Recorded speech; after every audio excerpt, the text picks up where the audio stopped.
But then the moment that I started dealing with any sort of emotions, breakups, anything, I just would go and eat a lot of food and purge. So I just felt like there is no way for me to get help from anyone.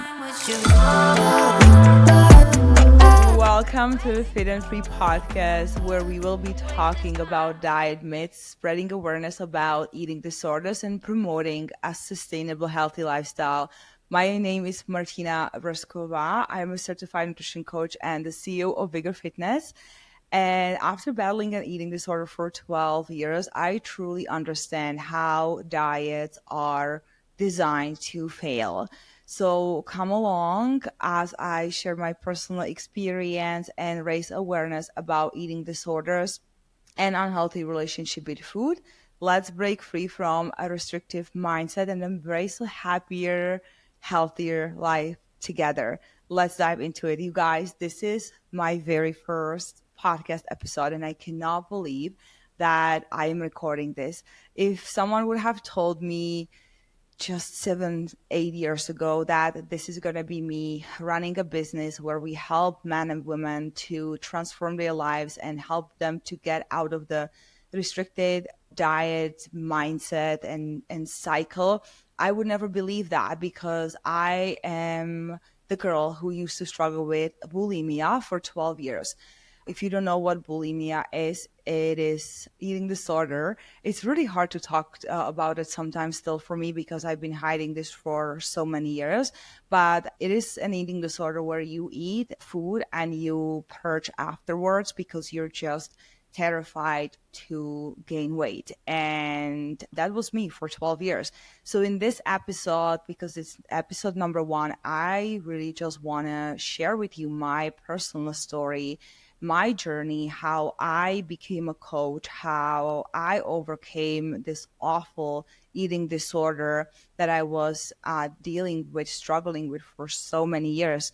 So let me just take you all the way back to how that started. So back when I was 17, this year is July 2024 when I'm recording this episode. I am turning 35 in 2 months. So when I was 17, I started dealing with extremely unhealthy relationship with food. I just had this desire to lose weight. And honestly, I didn't really know anything about nutrition. I didn't know how to eat properly. I was always a very active kid. I was always very into sports. Like my parents would put me into different sports. I've had a lot of hobbies, but food just seemed to be a struggle for me. So when I turned 17, I went to high school. I got on birth control pills, and next thing you know, I started putting on weight. I've always been this girl with bigger hips, bigger lower body, big legs that I absolutely hated.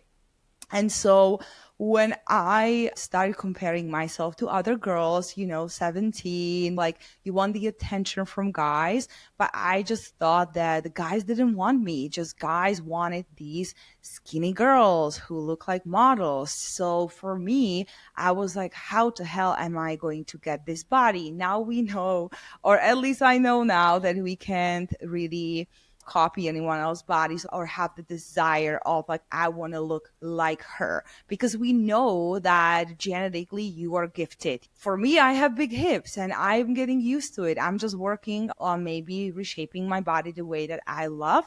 But at the end of the day, I will always have big hips, and that's how it is. And I'm already okay with that. But for the longest time, I hated my body. I had such a low self-esteem for several reasons. I'm going to talk about those. So like I said, when I was 17, I have discovered that you can actually eat and purge after you eat. How amazing, right? No, that's not amazing at all. I wish I have never discovered that, but unfortunately I did. So when I did it for the first time, I thought to myself, oh my God, I can eat so much food and then just get rid of it. I did it once. I overate to the point where my stomach was hurting from all the food that I ate. And then I just went to the washroom. And then I did it twice, and third time, fourth time. And that's how it started. So fast forward, I struggled pretty much since. There were times where I would do so good because life was good. But then the moment that I started dealing with any sort of emotions, breakups, anything, I just would go and eat a lot of food and purge because food was my best friend and enemy at the same time, unfortunately. And I just couldn't really stop. I just felt absolutely trapped. I felt like I couldn't help myself. The desire to eat was sometimes so strong that I just couldn't stop. And fast forward, I graduated when I was 21, 22, back in 2012, 13. I decided to move to USA. I'm originally from Europe. I'm from Czech Republic. So that was a huge step for me. So I've decided to move to Chicago with my ex-boyfriend that I was with for 3 years back then. So 3 years being together, we decided to move to Chicago because I wanted to travel.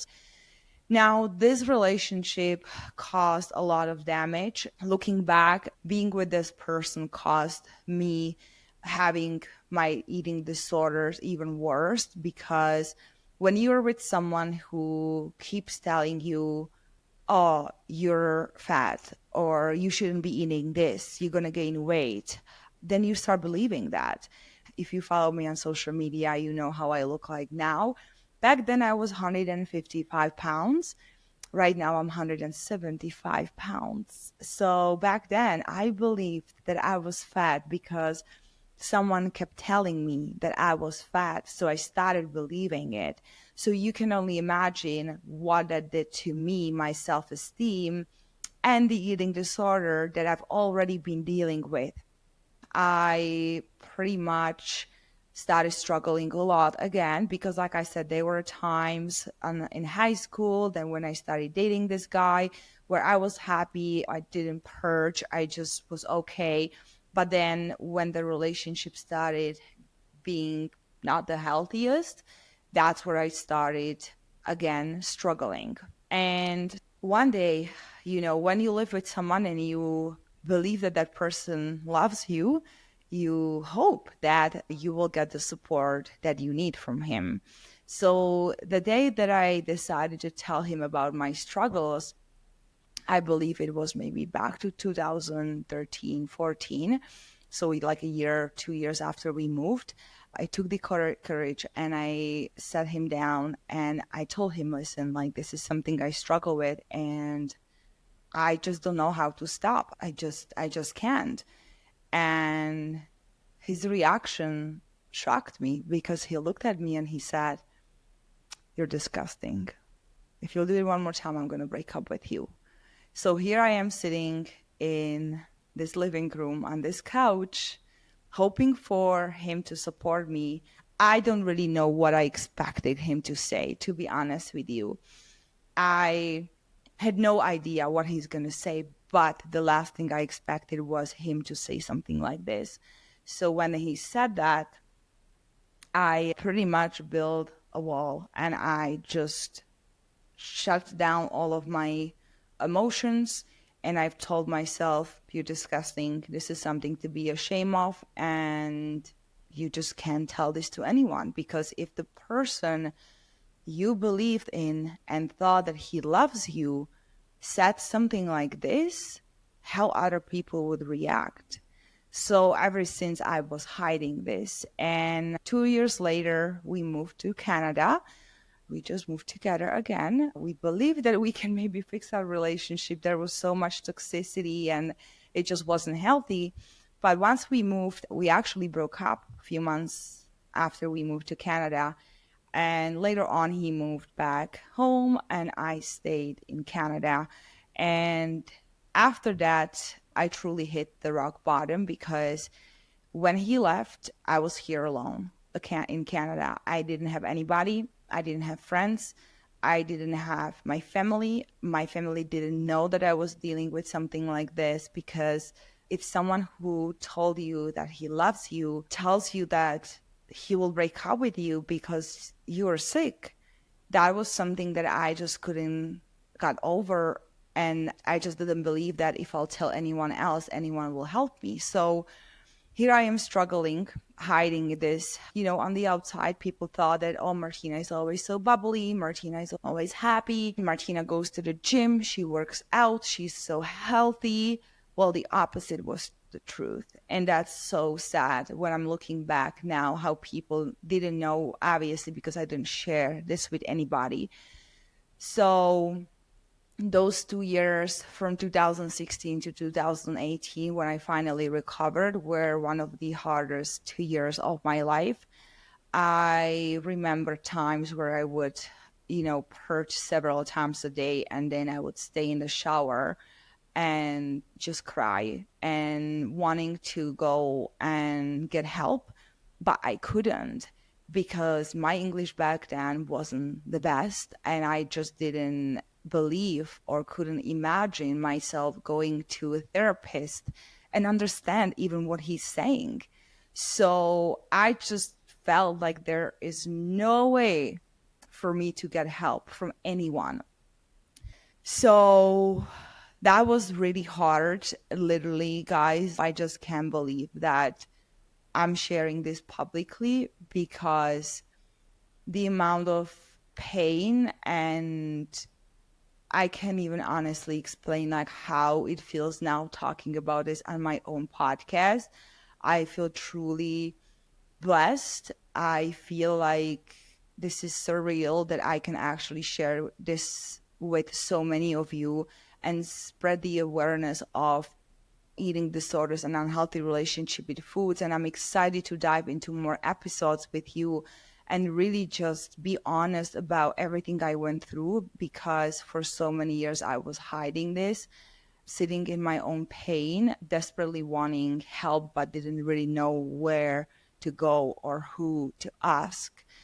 So you're probably asking like, okay, how did you recover? Because I get this question so many times when people look at my profiles on social media, and it's like, wow, like people always thought that I was always fit. And then when they read my journey and story, they're like, wow, like I didn't know this is how much you struggled. And I didn't know you were bulimic for 12 years.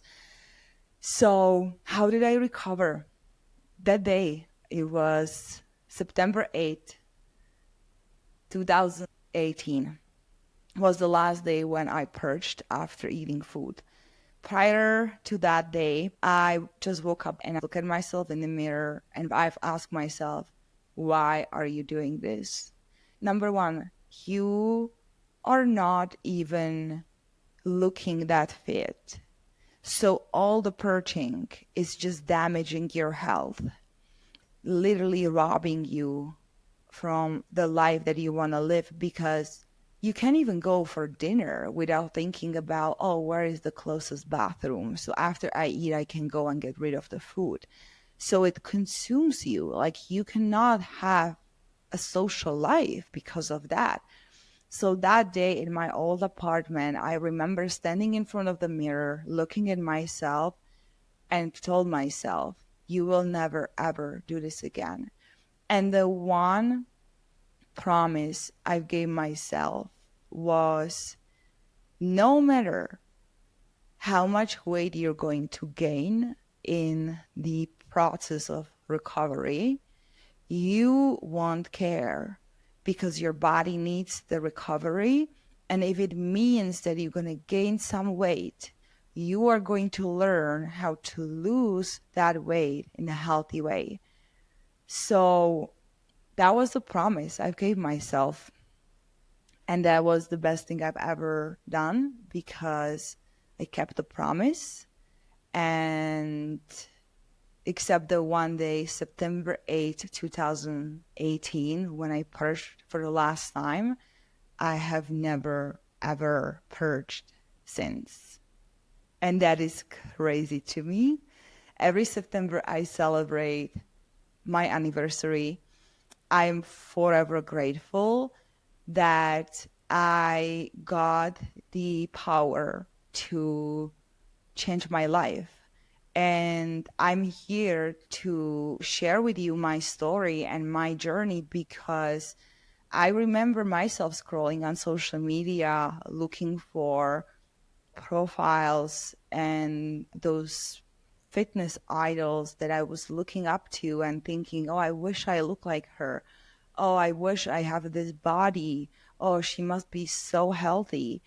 And so now being in a position where other people listen my podcast, watch my lives, follow my page, share my recipes, and just looking at me as their inspiration is truly unbelievable. And I am forever grateful for the opportunity that I have now to share all this with you, even though I felt like I was about to cry a little bit because I got emotional.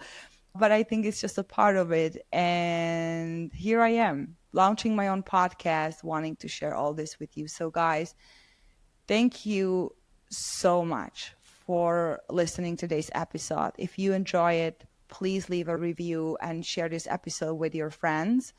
Your support truly means the world to me. And remember that you have the power to be fit and free. Also, connect with me on social media, Martina underscore fit underscore YYC. And until next time, stay fit and free. I'll catch you in the next episode. Bye.